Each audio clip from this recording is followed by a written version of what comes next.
my name's Norris. I'm with the Ohio Division of Wildlife. I've been with the Division of Wildlife for about 22 years.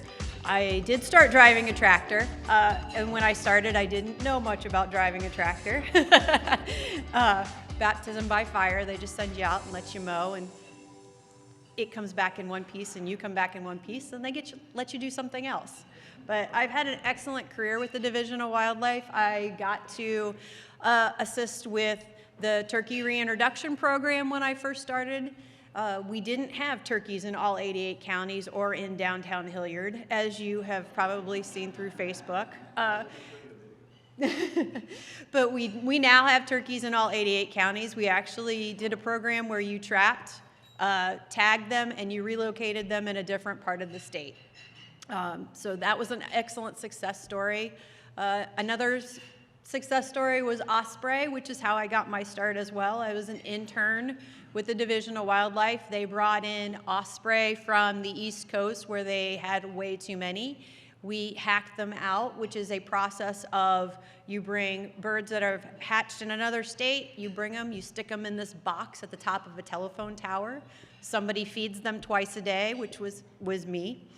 And you weigh what they eat and what they don't eat. And the idea of keeping them in that box for 6 weeks or so was that they will imprint on the area, and then when they become breeding age, they will come back to the place they imprinted on. So Osprey actually travel all the way to South America to spend the winter, and then they come back to the place they were either hatched out of or hacked in our process. With that program, our goal was to have nesting pairs in the area of Deer Creek Wildlife Area within 10 years. The last 2 years of the program, we had birds come back and build a nest right next to our hack towers before we were even done hacking. So it was an excellent process, but I've got to do so many cool things with the Division of Wildlife that I never dreamed I would get to do. But today I'm here to talk to you guys about educational opportunities and recreational opportunities that are on our within Central Ohio. That's the hardest part, is that there's not a lot of recreational opportunities within the metropolitan areas or close to the metropolitan areas, but we do have several here in Columbus. So today I'll talk to you a little bit about our new program, the OLHAP program, the Landowner Hunter Access Program, controlled lottery opportunities that, if you guys don't know about those, they come out in July. We'll talk about those. Public access just in general within the Columbus, or within close proximity to Columbus, and some urban partnerships that are out there. Our OLHAP program, which is the Ohio Landowner Hunter Access Program. Many other states have had this for years. Michigan has a HAP program. Pennsylvania has one. Kansas, I believe Iowa has one now. We just started this program last year. It is a grant process through the Ohio Farm Bureau. They give states grant money to partner with landowners in order to allow public access. And for the Division of Wildlife, to find out about these opportunities, you go to our website. It is a reservation-based system. At 8 o'clock the night before, you can pick the property you would like to hunt the next day, and you can reserve a spot for the next day. The incentive for landowners is that they'll get monetary stipends annually, and it ranges anywhere from $2 an acre to $30 an acre. It depends on the type of habitat and the hunting access that you're providing and the amount of acreage that you can provide. So, and currently we have about 16,000 acres enrolled. Locally or close here, there's a couple of properties in Licking County, and then there's some upland property that's available in Union County. Most of them, you can see where those yellow dots are. Oh, there we go. Every yellow dot represents a piece of property that a landowner has enrolled. Our goal is these blue areas. This is the high-density metropolitan areas. We would like to get more landowners involved in those areas. And then we're enrolling all the time, so if anybody's interested, they just contact the Division of Wildlife, and one of our private lands biologists will help walk them through the system and get them set up and reserved into the program. This year also, we are offering waterfowl opportunities on state land up in, closest property for us is in southern Wyandotte County for waterfowl opportunities, Killdeer Plains Wildlife Area. Again, you can go in on Wednesday night and reserve a spot for Thursday hunts.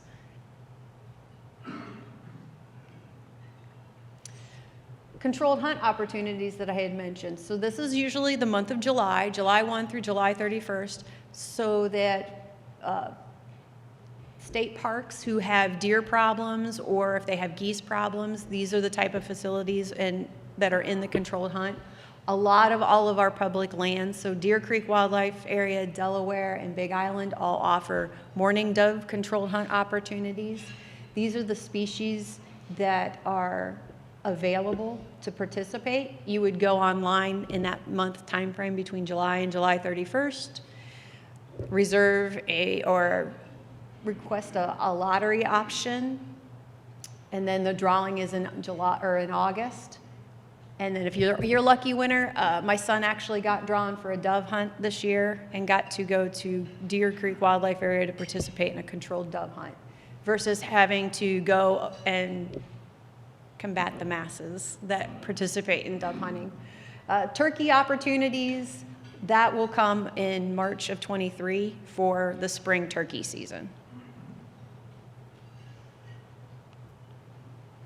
So what's near and dear to my heart is public lands. That's, again, like I said, that's how I started with the Division of Wildlife. And my goal is to make as much habitat available for wildlife species and for recreational opportunities. So of the 13 Central Ohio counties, we have 7 large wildlife areas and 26 what we call wildlife production areas that we manage for public access. Big Island Wildlife Area, which is one of the larger ones that we have here in Central Ohio. Some of you might not think that an hour and 4-minute drive is that short, but it is compared to other places in the state. So just a short drive north, we have about 7,000 acres. Majority of Big Island is managed for wetland opportunities and upland wildlife. So there you would go for waterfowl. In Central Ohio, we are one of the few places that have wild bird populations of pheasants. So Big Island Wildlife Area is heavily managed for upland, ground nesting birds, and waterfowl. And so you can hunt pheasants. I was just there on Friday for woodcock. So in 2.5 hours, we put up 4 birds. That's pretty good. It runs all along the Scioto River, so there's river access for waterfowl hunting. Kokosing is a smaller piece of property. It's near Fredericktown. It's about 12,000 acres.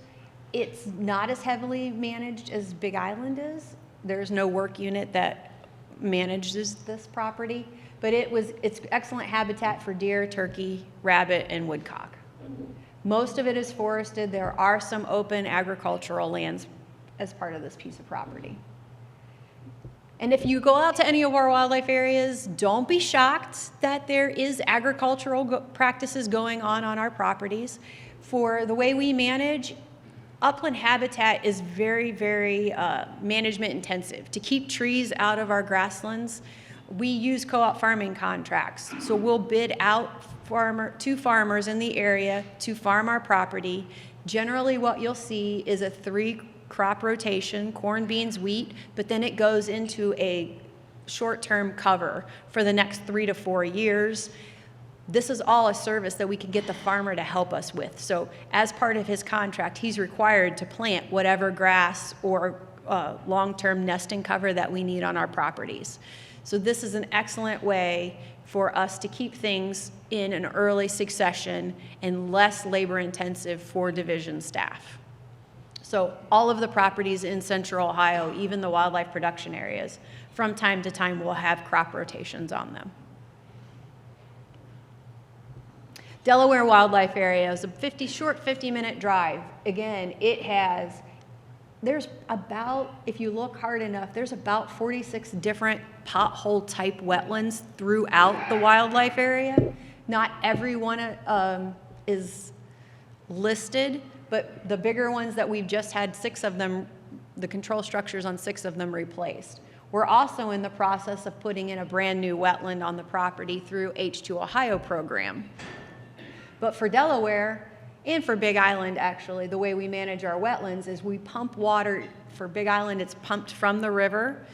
For Delaware, we pump water from the Delaware Reservoir up to our wetlands, and then it's a treatment train that goes all the way through, cleaning the water, but then it provides waterfowl, nesting, and hunting opportunities. And again, this one in Pleasant Valley, but Big Delaware is one of the larger places in Central Ohio. We actually stock pen-raised pheasants. We'll do that for 5 different times. The first 2 are youth season, so Saturday and Sunday, the last 2 weekends in October, we release pen-raised birds for hunting opportunities. It's a put and take. And then the 3 is regular season there in the month of November. The day, Thanksgiving Day, the first Friday, and then for the 11th. We used to do 4, but because of youth gun season, we don't release birds the weekend of youth gun season. But again, a short drive for pen-raised opportunity. Mackey Ford Wildlife Area is 20 minutes from Columbus. It's a lot smaller. It's a 200-acre wildlife area, but it has excellent river access for duck hunting. It has a large open field for rabbit and for woodcock hunting. There's not any wild pheasants that I've seen on there. Occasionally, there is turkey opportunity. This is a mitigated wetland that was installed probably about 10 years ago. So it does more so for waterfowl. Oops, too far, way too far. Deer Creek Wildlife Area, this is the place I call home, and I grew up. This was where I had my first job with the Division of Wildlife. So I spent a good 10 to 15 years in that time frame at Deer Creek Wildlife Area. Again, wild pheasants. This place was intensively managed to propagate and to create habitat for wild pheasants. Woodcock Habitat. Frustrating enough, I have turkey hunted it. I'm not successful. They're there. They're just way smarter than me. Again, as we had mentioned, I think I need to take a turkey decoy out like during deer season and then somehow vice versa, because I'll see turkey when I'm out there for deer season, but I don't see them during turkey season. Smaller wetlands down here. I hate to say don't waste your time duck hunting at Deer Creek Wildlife Area, but pretty much if you want to go waterfowl viewing in the spring, phenomenal. There are ducks everywhere in the spring at Deer Creek. Again, I'll go back to Big Island. Waterfowl viewing at Big Island is phenomenal. If you want to see trumpeter swans on a daily basis, there. Breeding broods of trumpeter swans, sandhill cranes at Big Island Wildlife Area. A lot of wildlife viewing opportunities at all of our properties, but Deer Creek has this Army Corps dike that is great in the spring to go set up a spotting scope and view the wetlands. Pleasant Valley Wildlife Area, a little less intensively managed. It's our farthest south property that we manage. It's just outside Chillicothe, but again, it's not that far of a drive. It's within an hour. Turkey hunting, I would go here for turkey hunting, deer hunting. It's mostly forested. We've tried to keep upland habitat. Mostly the upland habitat that we keep at Pleasant Valley is for just openings, basically for brood habitat for turkey and for fawning habitat. We do release pheasants here on those 3 dates in November, but it's not near the number that we release at Delaware.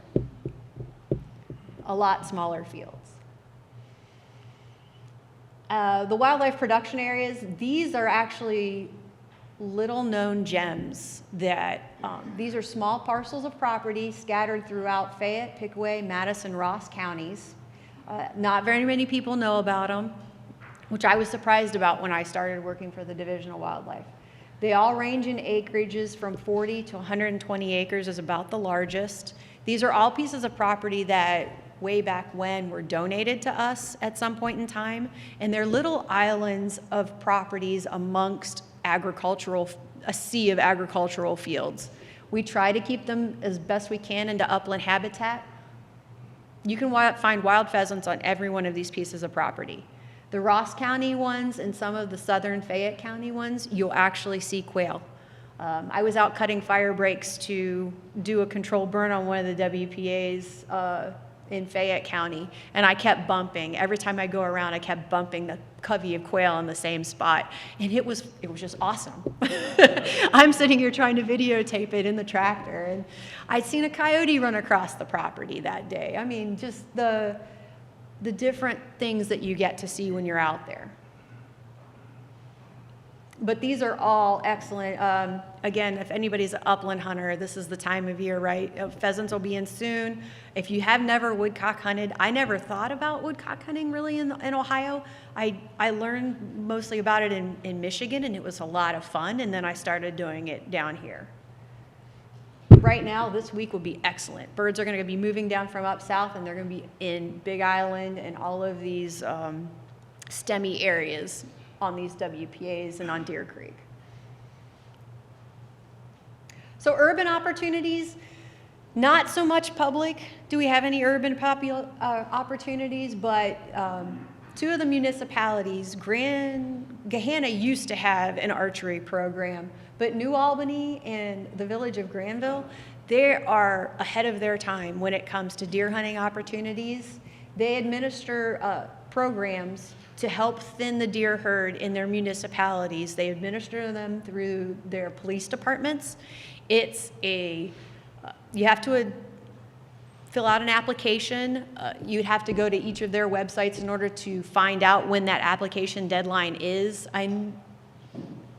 I'm not sure if it ended at the end of September or if it's ongoing. They have a list of rules to make it. You have to hunt from an elevated platform. You need to get a proficiency test in archery and document that you have background in archery. But these guys have had long-standing programs.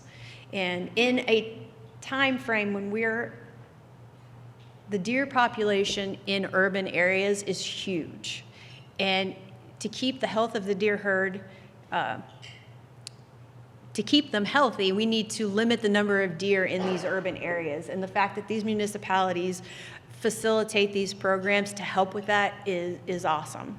Because we actually have deer, we get phone calls all the time about the number of deer. Somebody loves the deer, but the neighbor next to them hates the deer. And they're feeding them, and they don't want them to be fed. And I got into wildlife management originally thinking I was helping wildlife. Majority of my job is urban conflict, people management, actually, trying to balance the wise use of wildlife and the happiness of the homeowner. We actually just had a phone call today. A lady is upset because the neighbor's feeding the bird feeder. They're feeding birds, but the deer are coming to the bird feeder, causing problems in her yard and eating everything in her yard on the way. And it's like, well, talk to your neighbor, unfortunately. Giving them advice on how to bridge those types of conflicts is a lot of what our job is. Metro Parks is another opportunity that I had just learned about a couple years ago, is that Clear Creek and Slate Run actually have lottery opportunities that unfortunately just expired, but keep that in mind for next year if you're interested in archery hunting or deer hunting. I'm not sure if they allow gun hunting in these lotteries. I didn't get that far into the rules, but there is an application on their website in order to participate in these two, and it's an online drawing similar to how ours is an online drawing. But Deer Creek, Battelle Darby Deer Metro Park actually has walk-in hunting. So this is open September through February 28th for all small game, But they also have, these 2 special reduction areas are actually gun-only opportunities. So that's something to keep in mind for the upcoming season. But they're access points, so they're just off of 665.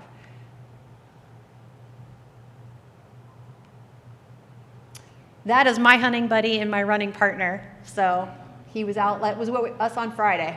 So happy hunting. If anybody has any questions, I will say when I came in, it was nice to talk to so many people that actually go out and enjoy the outdoors. Ask him, I'm not very good at hitting anything. So I'm glad my dog doesn't hold it against me, but I also do try to take people out that are better shots than me to reward him with retrieving. But anybody have any questions? Right here. I just have 2 questions. Do you ever introduce predators into any of these environments? No, we do not introduce predators. Okay. And are there any bear in Ohio? There are bear in Ohio. We on the eastern part of the state mostly, but from time to time, the ones in southern Ohio, where it's heavily forested on the eastern part of the state, but occasionally in June, we will get bear that show up in Lancaster, because what they do is they travel up that river corridor, and they show up in Lancaster and go, whoa, wait a minute, where'd the trees go? And they'll hang out for a couple of weeks, because then at that time you've got bird feeders, you've got, what's the other thing? All of these beehive enthusiasts have been seeing a lot of nuisance bear activity. I've had a friend that works up in Youngstown area, and they had it was an interesting story. It was a firefighter that had to go to work, brought all of the honey in the house and put it in the basement because he had to go to work. Well, the bear could smell all of that and was trying to push in the basement window, trying to get in the basement. So bear are giant raccoons, basically, but they're cute. We do have them. We do have a small breeding population that they're working on getting more information about, but yeah, we do have them. So you mentioned that New Albany and Granville have urban hunting time Yes. here. So how does the community have to approach ODNR and set something up through them? Why No, not? actually, they did it. They might have a long time ago asked us our advice, but they set it up completely on their own. So we, as a state agency, we will allow you to hunt anywhere you want, but we always tell you it's up to your municipalities and your cities. Dublin area has lots of large pieces of property that could allow hunting, but due to their regulations, they don't allow the discharge of firearms. I don't even think they allow the discharge of bows within the city limits. So if you're within the city limits of Dublin, then you can't allow hunting. And the city of Columbus allows the discharge of bows, but we're trying to work with the city, with Clintonville area, because because of that stream corridor, they have a lot of deer, a lot of nice deer. And they have the school for the blind and the school for the deaf are right there next to each other, and that provides a safe haven for all of these deer.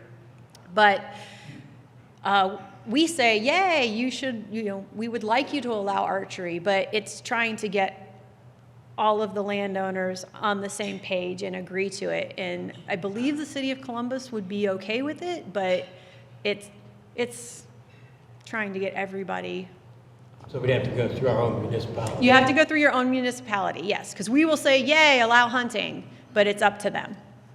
We've witnessed, I'm in Whitehall, and when I first moved there maybe 8 were in the herd. Mm-hmm. There are now about 22 in the herd, and instead of having 1 baby each year, they're having 2. Yes. And I love them. We love having them there. However, my entire yard and lawn and everything else that has plants that are not supposed to be eaten by deer, the deer don't read the regulations, so consequently, I've lost most. I always say that they have to taste it first to say whether or not they like it. So inevitably, there's always a nibble to find out, hey, is this all right or is this not all right? Nibbles now, so maybe that's Do you have a relationship with Pheasants Forever and Ducks Unlimited? Yes, they do help. How do you work together? So they actually, Pheasants Forever helps, we are doing partnership grants where they are helping us fund we actually have a long-term contract that we're just starting on some of our wildlife areas with them where they help pay for some of the work that we need to be done. So it's a cost share mostly. We tell them, hey, this is what we would like to do, and they look over our projects and see if they agree and whether or not they want to fund them. So we have some of those going on now. A comment about Mr. Graham asking about bears. There are a lot of Burlington golden bears. Yes. Questions about a different animal, and I realize this may not be your area of expertise, but our neighborhood is just overwhelmed with skunks. And it seems like it's not just my neighborhood. I mean, as I drive around, I don't know if it's just me or not, but it seems like there's just more, not visible, but whatever the word is for visible smell. Do you have any suggestions about what we can do? I mean, it doesn't seem like everybody just gives up and says you can't kill them, you can't do anything about it, and they're just getting more and more, and it's awful. Once they become a nuisance, then they can be nuisance. You can hire a nuisance trapper to trap them. There really isn't much. There isn't really a season, but yet there isn't a season, but it's kind of an open season. But yes, I mean, there's not much. Nobody eats them. Nobody. So as far as controlling them, again, it's the nuisance trapper route. And there's things that you can do in your yard to deter them from wanting to be in your yard. So some of the things like this time of year, the young have split off from the mom, so you're starting to see them being more active, but they're also grubbing. They're also rolling up the sod, and they're eating all of the grubs. I've noticed that in a lot of places. Same with raccoons are doing the same thing. So I don't really have an answer for you. Keep them out of our yard. Like what? I'm sorry? Keep them out of our yard by doing what? Oh, it's, again, controlling the grubs, controlling any food sources that might be attracting them to your yard. So feeding, and along with raccoons, skunks are along the same line. If you feed your pet outside, grill drippings, all of that kind of stuff. But if you can use like the Grub-X and prevent grubs in your yard, that's a huge fall food source for raccoons. Somebody's asked about coyotes, but up in the Worthington Hills area, we have quite a few coyotes. Yes. And also coyotes too, but anyway. But I wondered if you have an idea of the coyote population. Again, so we do not monitor the coyote population because in the state of Ohio, we have a healthy coyote population. A success story, believe it or not, because they're not native to Ohio. They came here on their own, believe it or not, and they've thrived in Ohio. But as long as you make your presence known to them, for the most part, they want nothing to do with you as long as they're not cornered. If you have small dogs, don't let them outside, in those late morning, early evening time frames. Don't let them outside by themselves because small dogs have a big dog personality and they don't like anything in their yard. So, that's going to create conflict right there. Usually, I would say more dogs that get attacked are small dogs versus larger dogs, and that's because of that personality that those small dogs have. And then the other time of year is that we usually get coyote concerns is pup season because they're protecting their den. We have a den that's in a regular spot in Dublin right next to a bike path that landowners let their dogs run off leash, which, if you can control your dog, I have no issues with your dog being off leash and getting to exercise. But if there's a coyote den in the area, that coyote is going to protect their den and see that dog as a threat. But yeah, it's a healthy population. We encourage trapping whenever possible because it's a source, a resource that could be used. Yep. Well, thank you.